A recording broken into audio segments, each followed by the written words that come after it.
Special thank you to our sponsor, iGenX. iGenX isn't just a small business. It's a powerhouse ally ready to tackle your agency's toughest tech challenges head on.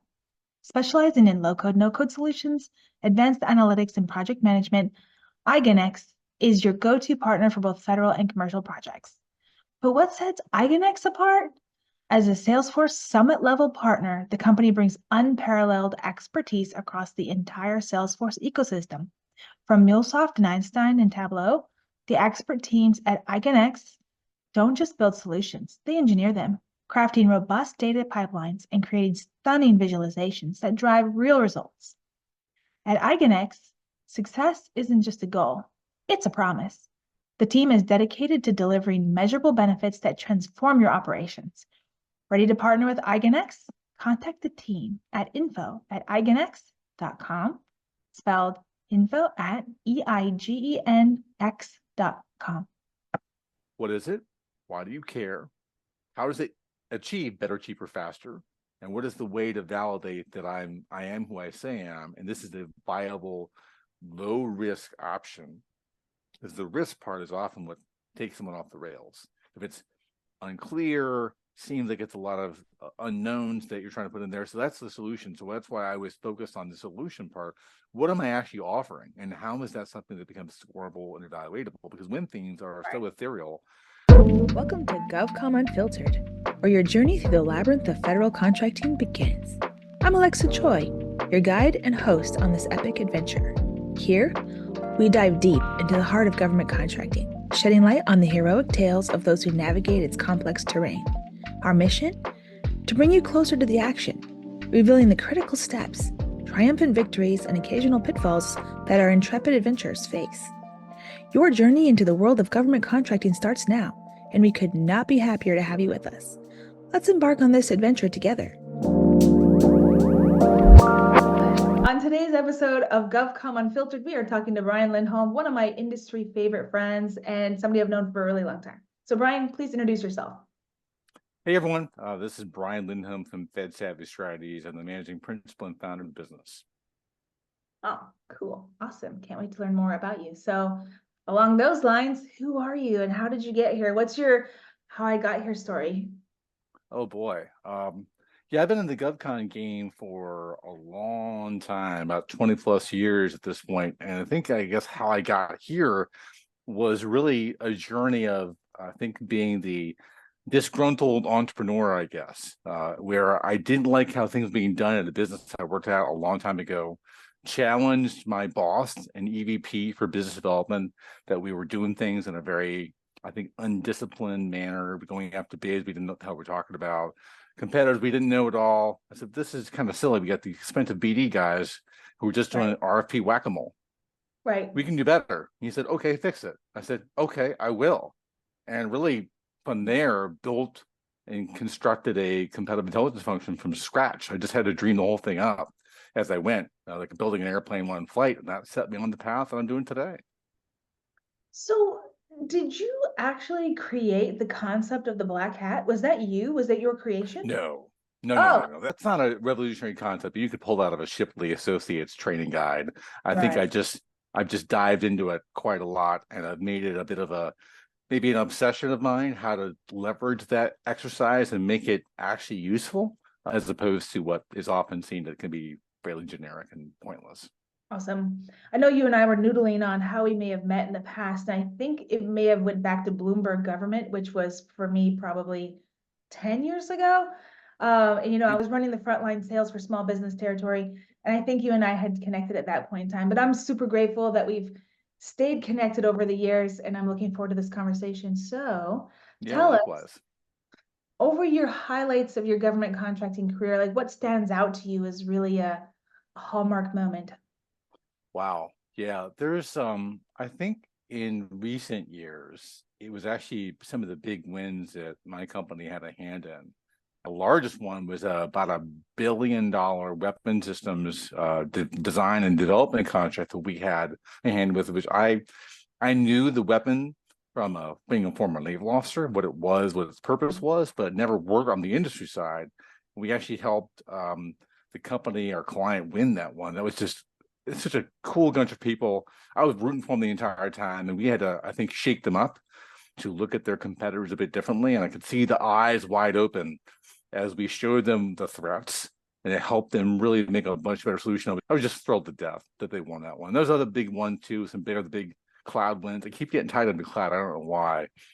$1 billion win, a $500 million win, that were all totally new business awards. So really, those are all just sort of gratifying moments for me. You know, holy cow, we had an impact and we helped drive a major monumental transformational series of wins. So just got to love that.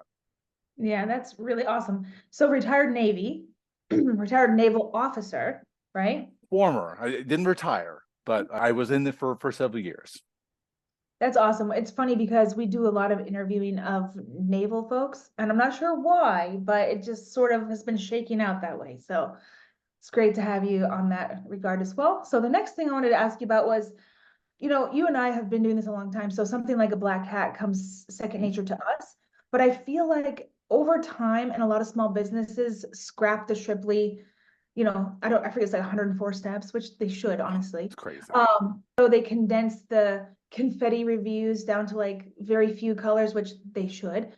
But what does it mean to do a traditional black hat? What does that term actually mean? And how do you go about setting one up traditionally? And then what about today?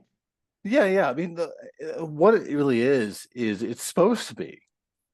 I was like, this is an opportunity to do a structured analytical exercise. Right. It often turns into what I'll call bog sat, bunch of guys sitting around the table, sharing rumor intelligence with no foundation whatsoever. It Rumor becomes more intelligence. yeah, it's a rumor swap. It's just, I heard a guy, there was like an episode, like a part in Ferris Bueller's Day Off where I heard the Ferris is sick from jelly and jammy, and like, whatever. This is just not helpful. It should be something that's more structured, not the point of just being structured for the sake of being structured, but to drive understanding of a competitor or competitors and what they can do to win.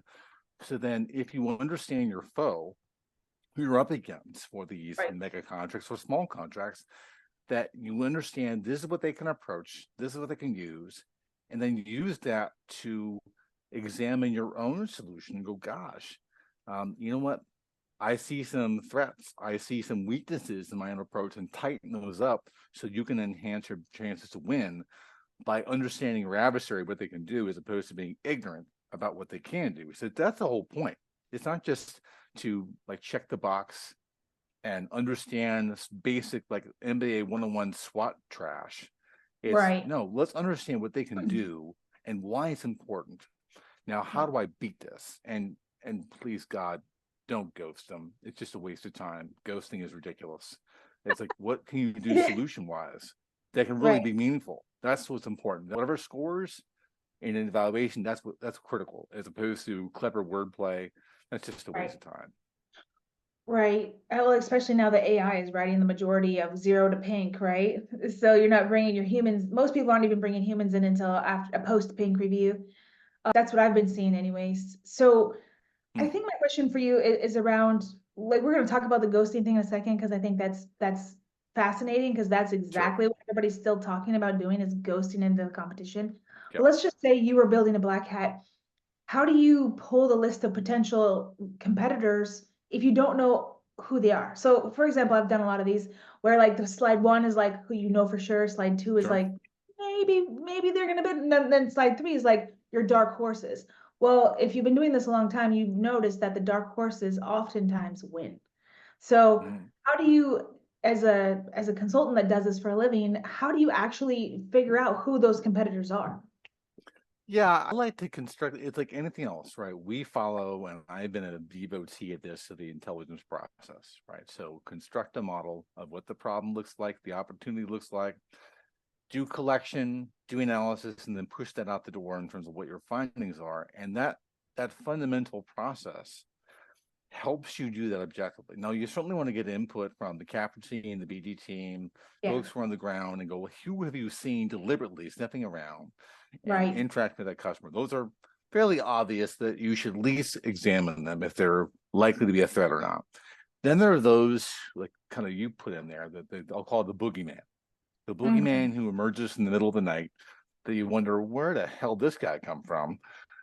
But there may be often markers that Mhm. indicate that they have been subtly investing in an area.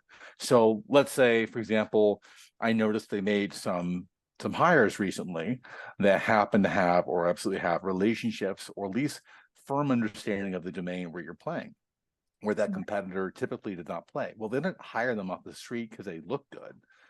They hired them because they're investing maybe in very subtle, quiet ways, or other small task orders they've won on a bigger IDIQ or something else that may not be monumental in themselves, but those are our moves on the chessboard that I want to pick up on.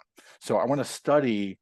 This requires some surveillance. This requires some bigger awareness outside of our Right, swim lane. But that's the methodology that we're going to engage in. We actually get asked this question routinely of who am I up against that I don't know. right, right. I even developed processes to do exactly that, compare and contrast the unknown or maybe uncertain threats with the definitive threats and compare them to see how they do stack up, because you may be surprised what you find. Right. Yeah. I remember, and it's interesting because it's coming back up for recompete right now, a Coast Guard deal called Apples. I was Oh, the yeah. manager and I also ran capture on it as well. We were teamed up with Mhm. Mandec.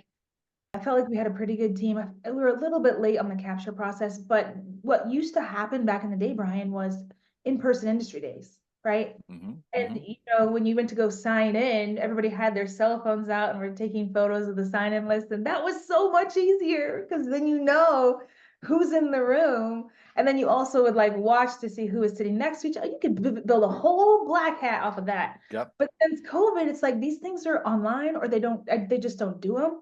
So, how has your job changed since COVID? Yeah, I mean, it's certainly that is a great source of intelligence, right? To see who actually signed up for these things. But there's other parts that, like I described, that aren't, they're not difficult markers to find, but you have to be diligent about that. I mean, to find who's hired whom. I certainly like to develop monitoring mechanisms where I can keep an eye on the subtle changes. So that hasn't changed at all. It's just more of a matter of being methodical. Unfortunately, to your point, though, you almost have less intelligence to work with. So you have to be crafty and make some plausible assumptions based on what is actually publicly available. And it's funny, people get all worked up over subscriptions and other things. Like, well, yeah, those are useful weapons. Like G2 Exchange is a great way to aggregate this data, but there's also other sources, right? It's about having an intelligence collection process. And I think COVID actually made my own business and me have to be more crafty. We had no choice, right? You had to get creative with other means of collecting information. So I think COVID, in a way, it sounds weird, was actually, in a way, a blessing because it forced us to reinvent how we operate. And in the Right. end, we came out stronger than we came in when we went into it. Right. Very, very good point. I think about that a lot. Like, how have things changed since COVID? Was it a net positive or a net negative? Yep. So, all right, next question. What do you define as strategic market intelligence, and how do you like what is your method of like, do you start a certain place and do you end up a certain place? Like, I know that, asking a practitioner that is a little bit of as kicking a hornet's nest because you probably have a lot of approaches. Sure. I think first things first, when you want to think about strategic market intelligence, I think you have to operate in mind that what am I going to do to be impactful to a business's path, to what their strategy is going to be. And it's not just a matter of collecting data and then what often what people do is they start just banging keywords in, next code, then whatever they want to do, and they start just going at it. Well, no. What are the questions you're trying to solve? And the mindset you should have is whatever I'm delivering, will this be useful and actionable upon delivery to whoever I'm trying to get this to? I always want to put myself in their shoes. If I am them, what am I trying to really figure out as opposed to just matching keywords and just puking out information without really knowing what it is? If it's so high level that it's more of an academic exercise, then frankly, you failed. It Right. has to be actionable, right? So that's my mantra whenever I do something. And I may have a different view than I guess the traditional analyst because my background, I did do BD, I did do capture, I did do proposals. I've been in all those roles, which is influenced very heavily how I think, because I don't like getting things from people that I go, okay, what do I do with this? If Right. I'm wondering what the hell do I do with something, then I think they have failed. Right. They need to translate it. So, and methodology really is constructing, interesting, using the intelligence process, which is something we just borrow from the national security environment, is very much like the scientific method. So my undergraduate degree is in psychology. So Right. when you do that, you use the scientific method to understand things, form a hypothesis. What do I think the world looks like? Okay, Right. let's test it out, right? So go through a bit of iteration to test, is my worldview on the mark or have I missed something? You know, you always miss something. There's no way you can walk into something and have a perfect understanding of everything. So it's a matter of going through iterations to make sure that you have indeed explored avenues that are important to the questions you're trying to answer. Well, let's Right. start with the questions, and then what are my answers? Right. It's a variety of sources, but being, I think, mentally flexible. A Right. bad analyst is very rigid in their thinking. A Mhm. good one embraces it. I'll often remind people about Semper Gumby, always flexible. Yes, I You have to love that adapt and saying. overcome. I love it. My brother says it all the time because he's Marine, and he always says There you something go. about me. And it's funny because I haven't spent a ton of time with him recently until recently, but he basically has been saying it quite a bit, and it's been back in my vernacular. So thank you for Right. bringing. And here we go. Oh I my got God, my you have a Gumby. puppy. I have a Gumby. Actually, Oh, so I give funny. this to all my employees. I give them a Gumby and look at me. What the hell is this? Yeah, I'm old now, but I know what Oh, Gumby is. you hire a bunch of young people. They're like, Gumby who? Who's I that? do. I So do. funny. Yeah. I'm the senior citizen. I'm the closest one to adult diapers. Well, that being said, I'm really interested in your take on the next question then.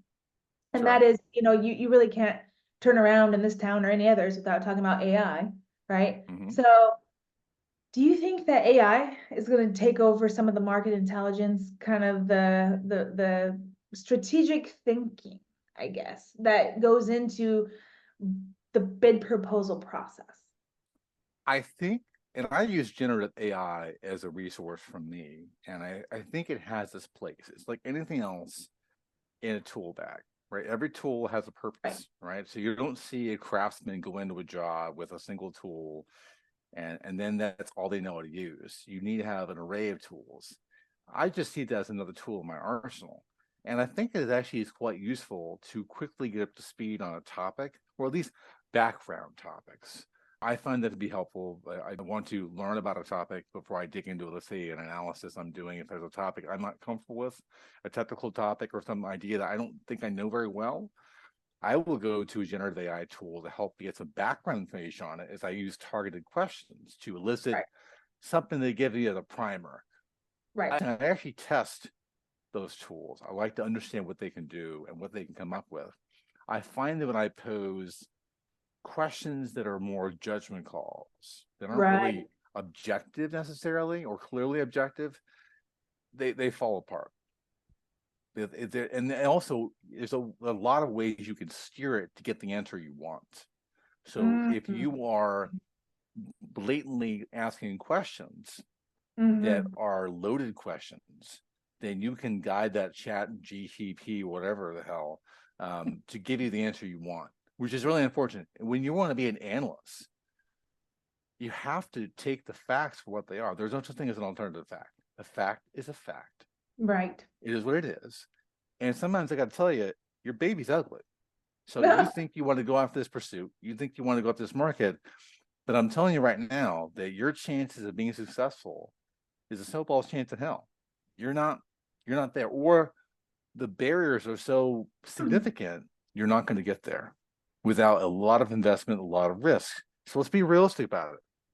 That's where an AI tool so far doesn't make that decision. It can present lots of facts.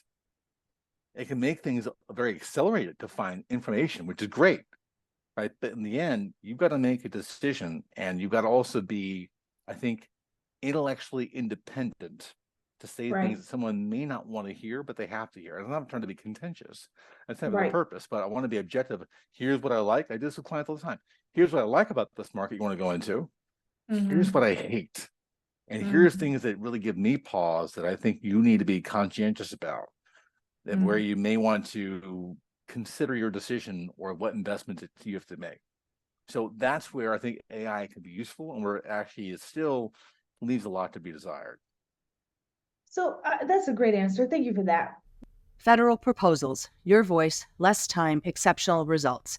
Voltron gives you the power of custom language models to reduce proposal development costs by 54% and start to finish submission time by 63%. Voltron is the only AI platform that synthesizes the valuable business development and capture information you obtain to write high-quality, compliant proposal content specific to your company in each solicitation. Stop throwing it over the fence. Schedule a demo today at vultron.ai. I want to go back to something you were talking about a little bit before. So it was about ghosting. So you said don't ghost your competition. That's like a terrible thing to do. So I want to talk about that. But before we talk about that, my question is, how do you even give advice if in this industry you can do everything right and still lose, do everything wrong and accidentally win? And that happens all the time. So, you're like, yeah, when things are kind of crap, ghosting, pointless, but these are things people do and still win. Right. Well, there's always an element of chance that you can't get around. Right. I don't know if I'll walk down the street and get hit by a car today. How do I know? There's always unknowns. When I hear things like, I got a P-win of 95%, no, you don't. You're on drugs. You're high. I've been involved in capture. We did literally all the right thing. I remember earlier in my career being involved in capture. We wrote proposals and solutions that scored better than all the incumbents together. Crushed them. We still lost because there were other elements that we didn't understand yet. But we did a lot of the right things. And I've been involved in CAF where we did all the right things. So someone knows they just had simply a better mousetrap. Right. It is what it is, right? Which is disheartening and demoralizing, but it is what it is. I think, though, I'd rather control my own destiny with a better solution than try to just spend a lot of time throwing shade on the other guys. Now, certainly, I will emphasize aspects of what I offer. Or if I'm working like a black hat, I'm going to focus on the solution of what a competitor can do to clobber the holy hell out of my client. Like, here's how scary they can be. So how do I steal elements of that solution to help you? How do I use them as a way to expose your weaknesses so you can tighten things up a bit? But when someone's just trying to throw shade on something, I don't know that many evaluators are going to be looking at that word very carefully. They're focused on, how does this help me? Or does this not help me? Or I don't understand what the hell they're talking about. They're not doing that necessarily. So I think ghosting and putting energy into clever wordplay, it's just silly. It's just absolutely silly. I got it. Makes sense. I think that's good. That's good advice and good feedback. And I think it kind of goes back to what you were saying, how people get together in a room and, I always said when I was doing gate reviews, I'm the dealer. So take whatever I say with a grain of salt. I want a bit on this, right? So talk me out of it. Like, let's come together and try to do that. But I feel like, especially when it's like a recompete or something where companies a must win, then they get so tied around the axle on their perceptions. And I think that's one of the values of what you do. You look at it from an outsider's perspective, from like an evaluator's perspective, and that is invaluable. Like that, it's like priceless. Yeah, I think there's a couple of things there to unpack. The incumbent, right? So the incumbent, I always love, no one else can do this work. Really? Nobody else can do this work. Did you emerge from your mother's womb with the contract in hand? You did not. Odds are you took it from someone else who said the same thing about you 5 years ago. So you are not the chosen one. You are not Neo from the Matrix. You are just a person, and you are beatable.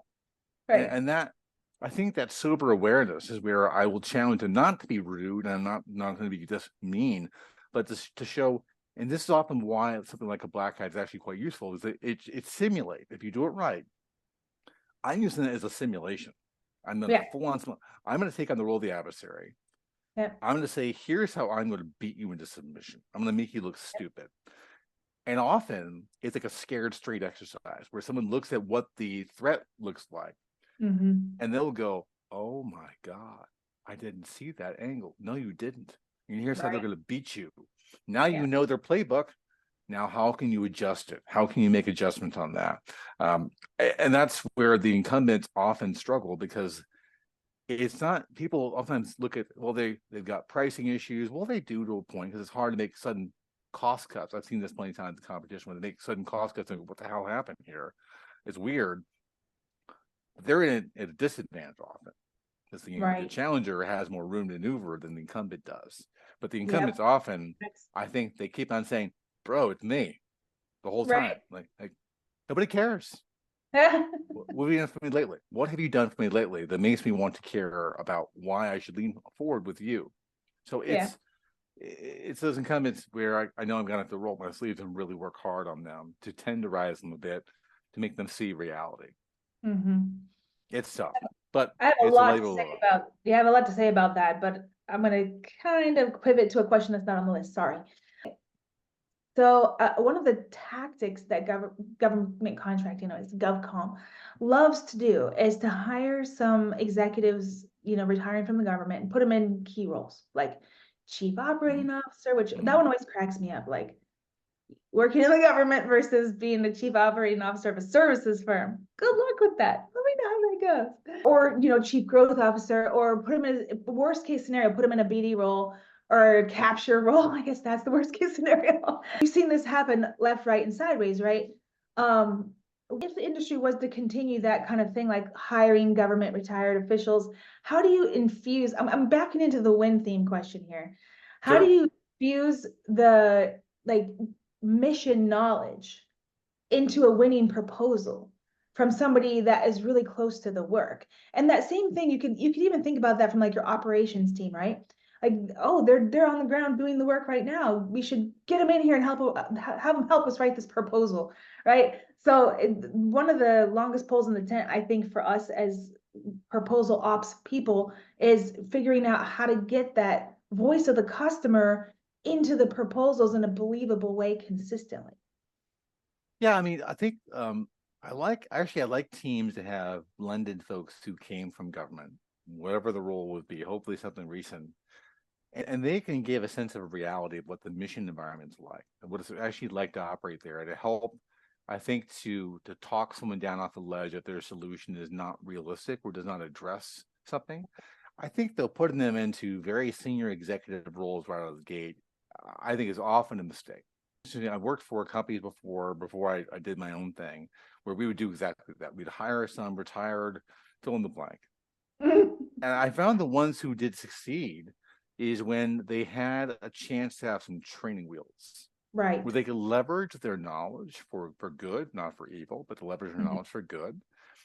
But we're not necessarily entrusted with the keys of the kingdom, because even though they may be very smart and very capable individuals, it's still a learning curve to get through to operate in a business environment and know how to operate that properly. So Right. could they get there eventually? Absolutely. I really believe that. I think that if you hire smart people and you give them some mentorship, you give them some training, give them a chance to get their, as I'll borrow the Navy term, the sea legs on, they can get there eventually. But to do that out of the gate as maybe a way to stroke some cool title, I think is very deeply flawed, and it's really a shame. They're not leveraging what they can do. Like, harness Right. that superpower Right. of theirs, which is mission knowledge and maybe some technical knowledge that they have, Mhm. and put them in a meaningful role where they can leverage that to help guide the operation, guide delivery, and guide the solution. But I would be very hesitant to make them the ruler of that kingdom right out of the gate. Like, give them a chance to learn how to be a prince or a princess first, and then eventually they can get there, but not right out of the gate. That's not a good idea. Yeah, I got a lot of opinions about that. So let's go back to the win theme question then. So how do you, Sure. if you don't like the concept of win themes, because you want to focus more on solutions, which Right. a lot of companies, especially smaller ones, will tell you, well, I mean, yeah, our solution is our win theme, duh. So, like, how do you differentiate, and how do you really nail down what the solution is, and who does that on the team? Is that the solutions architect? Like, talk to me a little bit about your thought process on building the solution. Yeah. Well, with win themes, I think I obviously hear win themes very often. When I hear it as a win theme, is very self-serving. Right. It's very much, it's about me. This is my win theme of how wonderful I am. Okay, great. Nobody cares about you. It's about that customer and about that mission. It's not about you. You are serving that agency and their mission. That's it, full stop. That's all there is to it. You're serving them. Your solution is supposed to make that better, cheaper, faster, some combination thereof, whatever what are those attributes you're going to help deliver to make it better, cheaper, faster. That's what you're doing. So win themes are often very self-serving to that respect. When you get into solution, is then you're beginning to address what is what I'm offering. What is it? Why do you care? How does it achieve better, cheaper, faster? And what is the way to validate that I am who I say I am? And this is a viable, low risk option.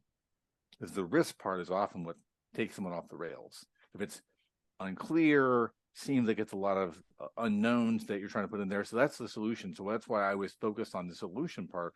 What am I actually offering? And how is that something that becomes scoreable and evaluatable? Because win themes are so ethereal. Oh, I'm best of breed, industry best practices, blah, blah, blah. Like, bench. Yeah, deep bench, right? Like, oh, like, what does that mean? How do I understand what this means? That's why the themes are often about me, not about you. No. Who are you serving? It's about them. Right. Empowering their success, not yours. Yours is a byproduct. Mm-hmm. Yeah, that reminds me of our 7 Deadly Sins series that we did, right? Some of those things that we're talking about, we actually pulled directly from protests. And I'm a firm believer that reading protests is a smart thing to do in the agencies that you're chasing, because they can put you in the mind of the evaluators. And you really need that if you're going to be submitting proposals. So yeah, some of those companies protested and said, well, we should have gotten a strength here because we said we did this really cool thing. Right. And what we always talk about in those sessions is, yeah, but saying you do a really cool thing, but actually delivering a cool thing are probably 2 different things. It is. And it's always amusing to me. And I have to sometimes refrain from rolling my eyes as I read those, thinking, well, I should have got a strength for this because I had a best of breed, industry best practices, whatever. Yeah. Okay. And yeah. I care why. I mean, how does that scratch my itch? Right. It doesn't. It's just a lot of superlatives that some recently graduate MBA student just started spewing out. There's a whole like Weird Al Yankovic song, mission statement. Hilarious. Hysterically funny. Completely makes fun of the entire business world, and perfectly so. If you haven't ever checked it out, you gotta watch it. Can you send this to me? Because I need it. I will. This is when I saw that on YouTube, I think, for the first time. I said, yeah, Weird Al roasts all industry right away, and he does so in his typical brilliant fashion. And if you ever watch or listen to that song and you realize you're saying those terms in your proposal or your solution, delete it all immediately. I love it. Yeah, it's great. I love it. All right. Well, before we go into our last 2 questions, Brian, I know that you have recently launched some kind of a learning series. So talk about that for like 2 seconds. Yeah, it's the learning series because I think this ties back to why I started my business in the first place. Right. I really just disliked with what I saw and how people did quote unquote competitive intelligence. It was often more Google keyword monkey, Latinx code, call it a day. And this is not intelligence. This is basic like Labrador Retriever gathering a newspaper. This is not useful. This is not helpful. This is not actionable. Nobody cares. So, and over time, I think I discovered that process. I think I intuitively knew it. I practiced it, but I wasn't methodical about it. So the whole point of that series is to, I think, help people be more methodical, more careful, more deliberate about how they approach competitive intelligence problems. So use the fundamental intelligence process, which is also, again, used in the national security environment. We simply borrow that and incorporate it into my business, how we operate. And I think any good true analyst uses that, where form a model, do collection, do the analysis in a very structured way, and then produce something that's actually useful. So I want to make sure I can share these ideas and lessons with people, if nothing else, to help elevate their approach to how they do competitive intelligence. So that's always been my mission, and that's one way to fulfill that mission. So if you don't already follow Brian on LinkedIn, go find his LinkedIn profile, find his website. I feel like your website and some of the analysis that you post for free would already put a lot of BD and capture people ahead of where they are today. Like absolutely tremendous work in there. And I'm always like, wait, you go deeper than this? You're like, this is barely scratching the Right. surface, man. That's And the what we, easy stuff. That's the yeah, amateur hour stuff. I love that. And then also, if you were interested in attending his educational classes, he's got information on both of his LinkedIn and his website about that. So go find him for that. And the last two questions I ask everybody, the first one is, if somebody was watching you and was inspired by your journey, which probably there are folks out there, what two pieces of advice would you give them? Oh boy. I think the first thing that comes to mind was actually one of the best pieces of advice I got when I started my business. If you're going to do it, go all in. Don't dabble. Don't be secret looking for employment somewhere else. If you want to commit to your own thing, you got to commit. Absolutely commit. Commit to it. You might fail. And if you do fail, as I'm sure it's disappointing, but you can always find a job. That's not a problem. I'm sure you can find a job, but I want to make sure you commit to it, right? And my motivation that finally got me there was I had this watershed moment of, gosh, you know what? I don't want to be on my deathbed, my last moments on this earth, wondering, could I have been a contender? I'd rather at least give it a shot. If I fail, I fail, but I fail on my terms. Right? If I succeed on my terms. Either way, it's my decision and my journey. So I think that's an important piece of advice I got from a friend and a very long-term entrepreneur that got me thinking that way. So I was all in when I started out my own business 12 years ago. I think the other part I see with analysts, very often they're afraid to be wrong. You're going to be wrong a lot. Trust me, I'm an expert in being wrong. But I'd rather be fearless and have an opinion and back that opinion up and be maybe partially wrong, or maybe I misinterpret something, but then that discussion with someone will foster better decision-making and enhance your own analysis. So it's okay to be wrong. I think as long as you don't lock into a wrong opinion that clearly the facts don't line up after you've been challenged and it falls apart.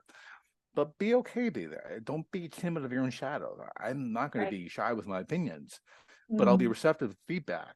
So you got to make sure, just be fearless, be okay with being wrong, and learn from that and get better. Right. Yeah, no, I really think those are great. Thank you for that. And then the other question is, what is your personal superpower and how did you know when you found it? Wow. I guess my superpower is I'm just really stubborn. I sink my teeth into a problem that intrigues me. Come hell or high water, I'm going to crack it. That's all there is to it. And I think when it came down to when I think I discovered doing intelligence type of work, it just really spoke to me because I like to learn. I like to discover new topics and begin to understand what makes them tick. Just always been curious about a wide variety of topics. I've dealt with different deals where cloud, cyber, even did one on the lunar rover, which was fascinating. Like, what the hell? The moon's a big rock. How do I learn about the moon? Okay, great. But it was an interesting journey, and I love being intellectually challenged with new topics and to approach it without any fear at all. I'm probably make a lot of mistakes, but come out the other end being smarter than I was going into it. And I think the willingness to be intellectually fearless and just go for it is something that has served me pretty well. Well, catch us next time on GovCom Unfiltered. Brian, we really appreciate your time today. We look forward to seeing you on the next episode. Those who are listening, and Brian, maybe you'll be listening to the next one as well. But thank you for today. Yeah, thank you so much for having me. This, Alexa, is always a joy to talk with you. Thank you. As we draw the curtain on today's chapter of GovCom Unfiltered, I want to thank you for joining us on this remarkable journey through the intricate world of federal contracting. I'm Alexa Choi, and it's been an honor to navigate these stories of courage, innovation, and resilience with you. Until we meet again, keep pushing boundaries, exploring new horizons, and making your mark in the government contracting universe. Farewell for now, but not forever. Stay tuned for more adventures that await in the next episode of GovCom Unfiltered. Safe travels on your path to greatness, and remember, we are all on this journey together.